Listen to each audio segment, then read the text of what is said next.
Ili uchague mtu ambaye ni kioo kwako, inabidi uzingatie vitu vingi sana.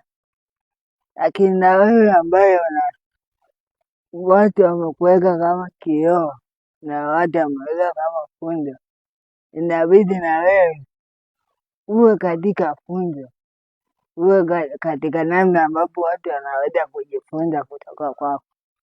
Yes. So usiweke namna ambapo mtu anakuwa hana cha kujifunza kwako, kwa sababu tayari ushakuwa kioo cha jamii. So inatakiwa uwe katika namna ambayo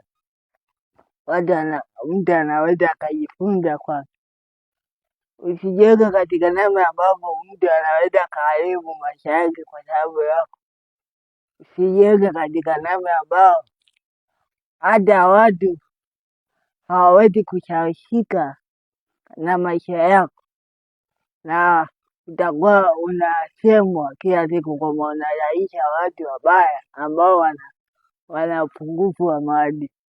Lakini na wewe ambao unachagua mtu sahihi wa kumfuata na kupata mafunzo kwake, usifanye kwa miemko.